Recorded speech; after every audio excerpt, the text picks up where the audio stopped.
তো হ্যালো বন্ধুরা, তোমরা তো বুঝতেই পারলে আমরা কোথায় যাচ্ছি। এখন বাজে হচ্ছে ভোর 5:30, 5:25। তো আমরা এখন স্টেশনের দিকে চলে যাচ্ছি। পুকু আর পুকুর বাবা চলে গেছে ট্রেনের টিকিট কাটতে। আর ওই যে পিছনে মা আর শাশুড়ি মা দুজনেই আসছে। তো খুব এক্সাইটেড, বুঝতেই পারছো। খুবই পছন্দের একটা জায়গা এক যুগে রাধাকৃষ্ণর কাছে। তো যাই হোক, দেখতে থাকো পুরো ব্লগটা। তো আমরা তো ট্রেনে উঠে গেছি ভোর 6:45 ট্রেনে আমরা যাচ্ছি, মানে 6:45 ফার্স্ট কাটোয়া লোকালেই আমরা চলে যাচ্ছি হচ্ছে মায়াপুর বিবাহবার্ষিকের 1 বছরের সেলিব্রেশন করতে।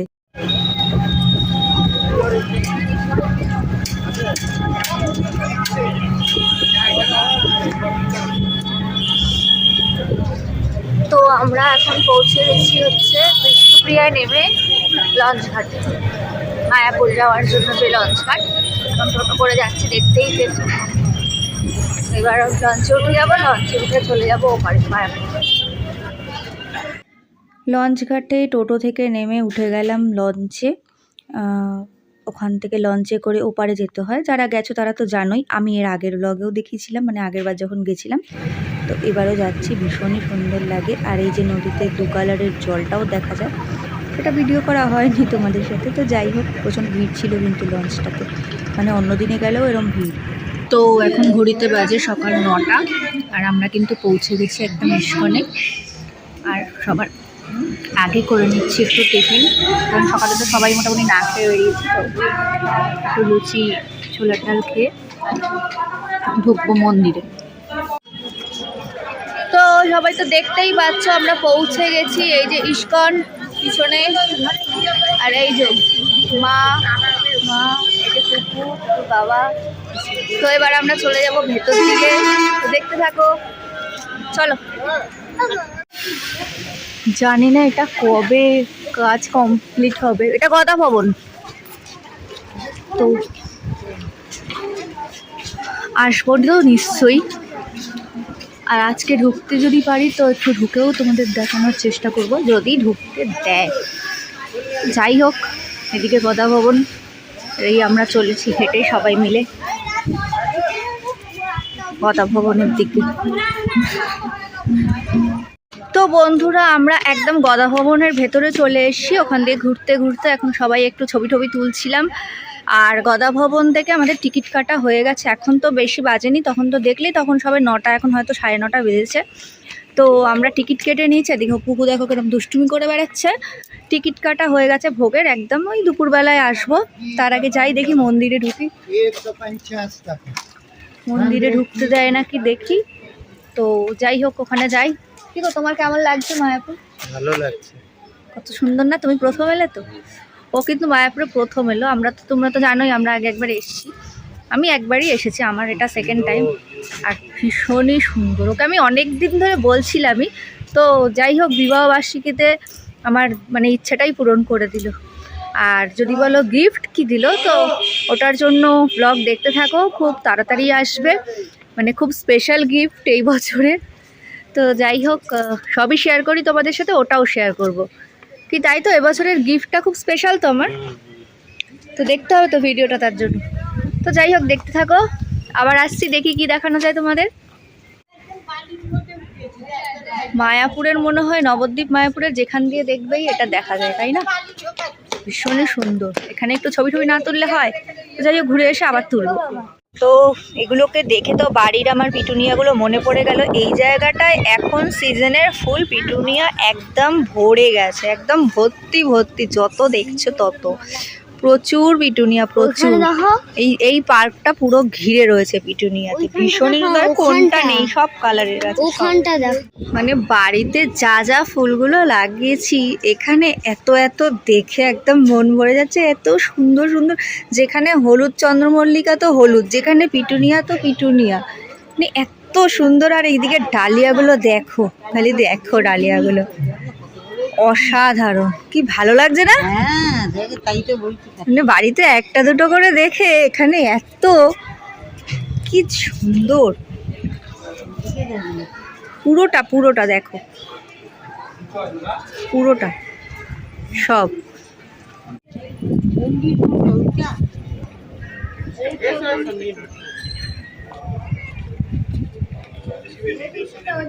তো দেখতেই পাচ্ছ এখান থেকে একটুখানি দেখা যাচ্ছে ঠাকুর, দেখি ভিতরটা। তো বন্ধুরা ভেতরে মন্দিরে গেলাম, মনটা তো ভরেই গেল। আর আরেকটা কথা, সেটা হচ্ছে তোমাদের সাথে তো শেয়ার করতে পারবো না, যারা জানো তারা তো জানোই, আর যারা জানো না, মন্দিরে ফোন অ্যালাউ নেই, সাধারণ মানুষের জন্য অ্যালাউ নেই, শুধুমাত্র যারা সেবায়েত আছে, যারা এখানে দান ধ্যান করে, সেবা করে, তাদের জন্য শুধুমাত্র অ্যালাউ আছে, তাই আমরা হয়তো ফোনে দেখতে পাই। আর এত সুন্দর লাগছে এই জায়গাটা, মনে হচ্ছে সারাদিন এখানেই থেকে যাই, সারাদিনে থাকার জন্যই এখানে আরও আসা। তো ভীষণই ভালো লাগছে। কে কে মায়াপুর এসেছো আর কে কে আসতে চাও অতি অবশ্যই কিন্তু আমাকে কমেন্টে জানিও। আর যদি কিভাবে কি আসতে হয় মানে জানতে হয় বলো, আমি কমেন্টে জানিয়ে দেবো। যারা কখনো আসোনি, যারা আমাদের এই দিককার মানে মানুষ নও, যারা রয়েছো, দূরে কোথাও থাকো, মায়াপুর আসার ইচ্ছা, সত্যি কথা বলছি, ভেতরটা যদি যাও একদম আলাদা একটা পজিটিভ এনার্জি পাবে, মানে আলাদা মন ভরে যাবে শুধু। আর ভেতরের এইখানের অ্যাম্বিয়েন্সটা তো আছেই, মানে এইখানের মুগ্ধতা আছেই, রোদ থাকুক ছাওয়া থাকুক, মানে চারদিকটা এত সুন্দর, এত চুপচাপ, এত স্নিগ্ধ আর এত পরিষ্কার, সে বলার ভাষা নেই। তো দেখতে থাকো, বিশাল বড় সাইজের একটা পার্ক মন্দিরের পাশেই।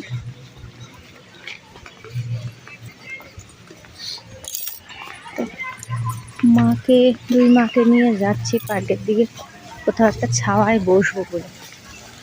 না, আমরা রুমটা এখানে নিলাম না, কারণ আমরা থাকবো না রাত্রিরে, আমরা যেহেতু সকাল সকাল এসেছি, সারাদিনটা থেকে চলে যাব। আর যেহেতু বেশি সময়টাই বাইরে থাকবো, তো থাকার কোনো সিন নেই। কুকুর বাবা তো ঢুকে গেছে আগে, হয়ে গেল সেখানে।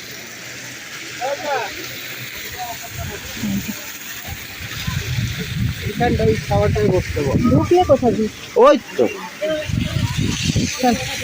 তো বন্ধুরা, এই যে বড় যেটায় ঢোকার কথা ভাবছিলাম, তো এবার আমি সাকসেস, কারণ এবার আমরা এই যে টোকেন করে নিয়েছি, এই টোকেনটা নিয়ে আমরা এই ভেতরটায় যাব এবং এই বড় মন্দিরের ভেতরে কি আছে না আছে তোমাদের অবশ্যই শেয়ার করব। তোমরা কিন্তু দেখতে থাকো ভিডিওটা, খুব ইন্টারেস্টিং হতে চলেছে, কারণ ভেতরটা আমরা নিজেরাও যাইনি প্রথম, তো দেখতে থাকো।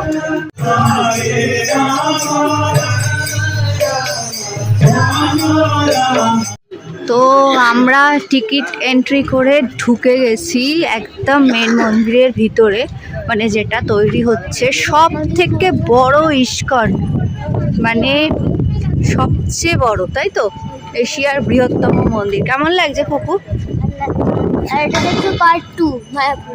মায়াপুর পার্ট 2, হ্যাঁ, যেহেতু আমরা আগে একবার এসেছিলাম আমি আর পুপু, তাই জন্য বলছে পার্ট 2।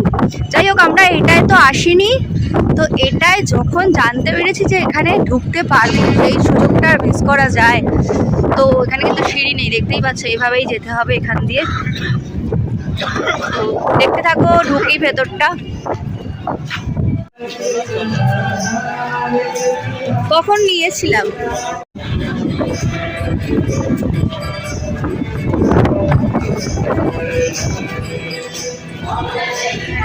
কুকুর বাবা যাচ্ছে, অসাধারণ একটা ভিউ।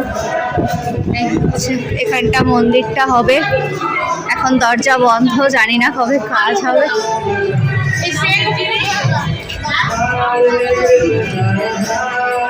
এইরকমই সব, কিন্তু যেরকম ওপর দিকে ক্রমশ উঠে যাচ্ছে রাস্তাটা, এরকম ভাবেই যেতে হবে সবাইকে। এগুলো কিছু না, ফাঁকা এগুলো,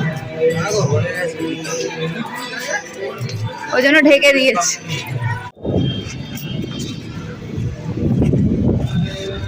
দেখতেই পাচ্ছ ওপর থেকে অসাধারণ সুন্দর, এই অসাধারণ অসাধারণ দারুণ লাগছে।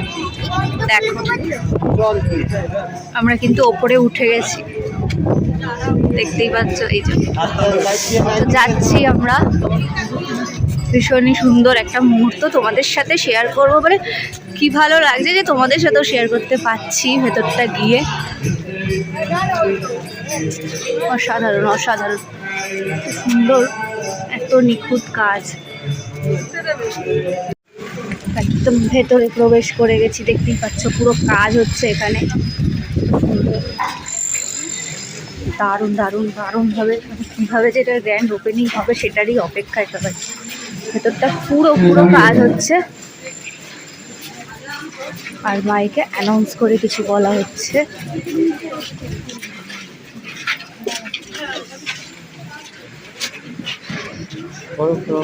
হরে কৃষ্ণ।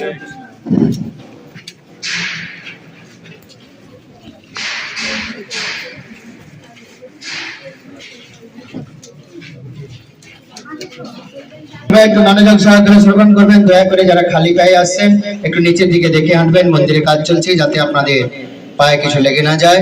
কেউ ব্যারিকেডের ভিতরে প্রবেশ করবেন না এবং মন্দিরের উপরে কেউ ওঠার চেষ্টা করবেন না, অনেক উপরে কাজ চলছে, 350 ফুট উপরে। প্লিজ কেউ মোবাইল ফোন নিয়ে ব্যারিকেডের ভেতরে যাবেন না, মন্দিরের উপরে কেউ উঠবেন না, যে কোনো মুহূর্তে বিপদ ঘটতে পারে। আর এই ব্যারিকেডের ভেতরে কেউ যাবেন না। নৃসিংহদেবের যে মন্দির রয়েছে সামনে, কেউ ব্যারিকেডের ভেতরে গিয়ে ছবি তুলবেন না, দূর থেকে ছবি তুলবেন। আর মেন গেটের সামনে একদম দক্ষিণ দিক, দুই দিকে সিঁড়ি আছে, দক্ষিণ দিকে কেউ সিঁড়ি দিয়ে নিচে নামবেন না। আমরা যেই রাস্তা দিয়ে এলাম এটা দিয়ে নামতে হবে, সেম রাস্তা, রিটার্ন এই রাস্তা দিয়ে যেতে হবে। হরে কৃষ্ণ। সবাই আপনারা এখন সামনে এগিয়ে আসুন, এই ব্যারিকেডের ধারে ধারে দাঁড়িয়ে যান, ভগবান নৃসিংহদেবের মন্দির দর্শন করুন। নরসিংহদেব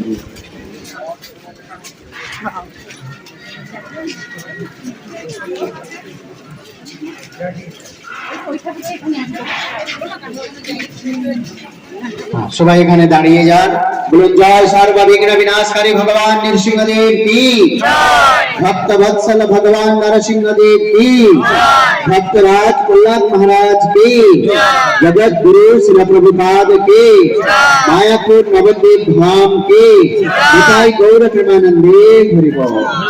এই হচ্ছে নৃসিংহ ভগবানের সিংহাসন। পুরানো মন্দির থেকে ঠাকুরজি নতুন মন্দিরে শিফট হয়ে যাবেন। চেষ্টা চলছে 2026 সালে শেষের দিকে ওপেনিং হবে। ফার্স্ট ফ্লোরে নৃসিংহ ভগবানের এক্সিবিশন তৈরি হবে। হরে কৃষ্ণ। প্রচুর ঠাকুর থাকবে, শুনেছো? সামনে এগিয়ে আসুন, যে ব্যারিকেডের ভেতরে যাবেন না, তাড়াতাড়ি কাজ চলছে, এখন আপনারা এদিকে চলে আসুন, সামনে এগিয়ে আসুন।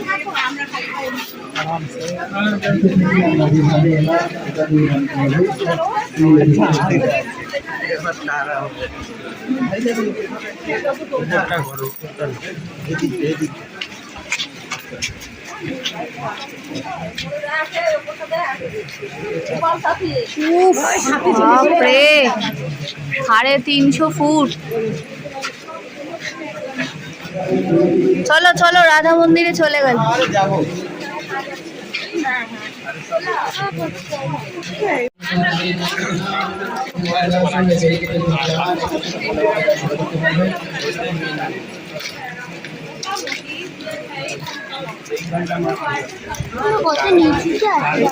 এখানে জানান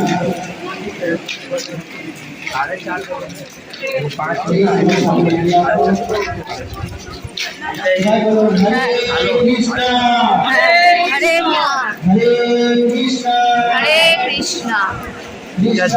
হ্যাঁ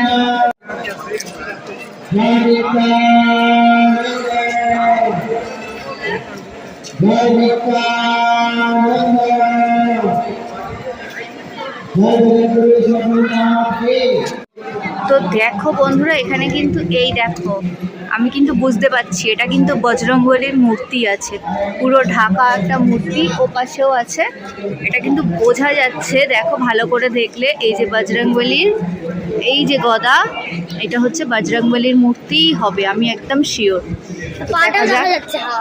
কুকু বলেছে পাও দেখা যাচ্ছে, পা তো সব ঠাকুরে, কিন্তু এটা বজরংবলী, দাঁড়ানো দেখেই মনে হচ্ছে বজরংবলীরই মূর্তি। তো ফাইনালি তো দেখতেই পেলে, তোমাদের তো সবটা দেখালাম ওই দিকটা যে কত সুন্দর করেছে, শুধু বিশ্বাস করো এখন ভেতর থেকে অপেক্ষায়, এটা ওপেনিংয়ের, এটা গ্র্যান্ড ওপেনিং যে বললো 26 সালের শেষে, তাই তো 26 সালের শেষে হবে, শুধু সেই দিনের অপেক্ষায় আছি কবে আসবে। এখন চলে যাচ্ছে একবারে নিচে, মা আরা যেহেতু বসে আছে, মায়েরা এতটা উঁচুতে উঠে, আমার মা পারলেও শাশুড়ি মা অতটা পারবে না, তো যাই হোক নিচে চলে যাচ্ছি ওদের কাছে, একদম ওদের বসিয়ে রেখেছি, কারণ এরপর আবার খাবারের কক্ষে যেতে হবে, মানে ওখানে টোকেন করেছে, ওখানে খাওয়া দাওয়া শুরু হয়ে গেছে অলরেডি। তো তোমাদের কেমন লাগছে অতি অবশ্যই আমাকে কিন্তু জানিও, জানাতে একদম ভুলো না, কমেন্টসে জানিও। তোমাদের আজকে একদম নতুন দেখালাম, কেমন লাগছে।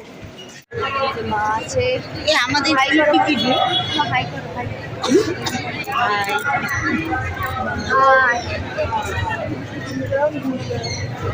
হাই কুকু, হাই সে high high.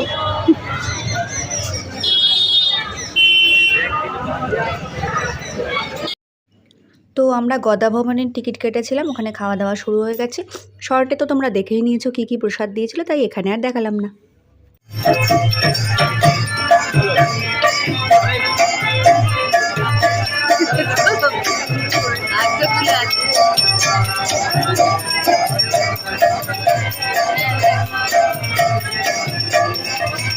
Hare Krishna, Hare Krishna, Krishna Krishna, Hare Hare, Hare Rama, Hare Rama, Rama Rama। তো বন্ধুরা, আমরা না একদম গেটের সামনে, দেখো গেটের সামনেটা বসে আছি, কারণ মার ও কুকুর বাবার মা পার্কটায় বসেছিল, ওদের বললাম এদিকে আসতে, আমরা হাঁটা চলা শুরু করে দিয়েছি। 4টে বেজে গেছে, এখনও 4দিকে কীর্তন হচ্ছে, ভীষণই ভালো লাগছে দেখতে। তো দেখো আমরা কোন জায়গাটা বসে আছি, আর কি সুন্দর লাগছে জায়গাটা, জানো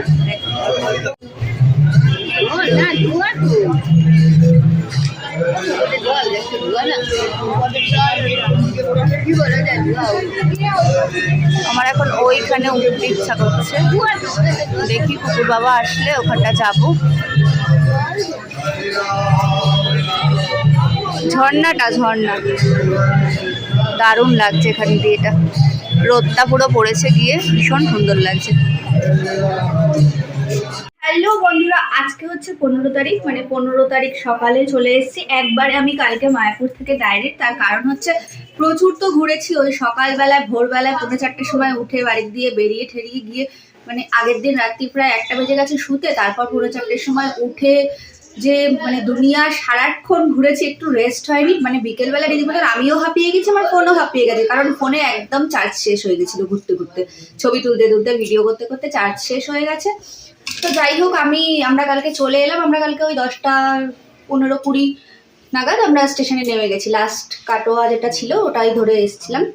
তো ভীষণই ভালো ঘুরেছি, তোমরা তো পুরো ভিডিও দেখতেই পেলে যে আমি কত সুন্দর ঘুরেছি। কয়েক জায়গার ভিডিও ক্লিপ হয়তো নিতে পারিনি ফোনে চার্জের জন্য, যাই হোক ভীষণ ভালো ঘুরেছি। তো ভাবলাম ভিডিওটা তো এন্ডই করা হয়নি, তোমাদের কাছে তো এন্ড করতে হবে, আসতে হবে। তো আমার ভিডিওটা কেমন লাগলো অতি অবশ্যই জানিও। হ্যাঁ, আজকে দুপুরের মেনু দিয়েই ভিডিওটা এন্ড করে দিচ্ছি, তো দেখে নাও।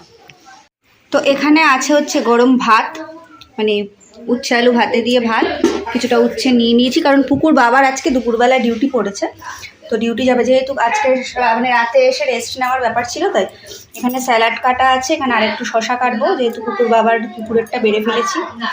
আর এখানে রয়েছে হচ্ছে এটা কি যেন, ও মিক্স সবজি, বাঁধাকপি, যা ঘরে সবজি শুকিয়ে যাচ্ছিলো, গাজর ঠাজর দিয়ে, সিম দিয়ে একটা সবজি। এখানে আছে টমেটো আর তেঁতুলের চাটনি। এখানে রয়েছে শাশুড়ি মায়ের জন্য মাছের ঝোল, কারণ শাশুড়ি মা তো মাংস খায় না, হাই প্রেশারের জন্য। আর যেহেতু মাটন রান্না হয়েছে, চিকেন হলে তাও খায়, মাটনটা খায় না, বারণ আছে দেওয়া। তো এখানে আছে একটু অল্প করে মাটন কষা, মাটন আলু দিয়ে, মানে গরমের যে মানে মাটন আলু দিয়ে যে ঝোলটা হয় লাল লাল, ওই ঝোল করেছি। তো দুধ গরম হচ্ছে। তো আজকে আমার মেনু এটাই ছিল, আমাদের আজকে খাওয়া দাওয়া এটাই ছিল। তোমাদের কেমন লাগলো ভিডিওটা জানিও। সবাই খুব ভালো থেকো, সুস্থ থেকো। ভিডিওটা ভালো লাগলে লাইক, শেয়ার অ্যান্ড সাবস্ক্রাইব করে দিও, আর পাশে থেকো সবসময়। আর কি বলবো, টাটা।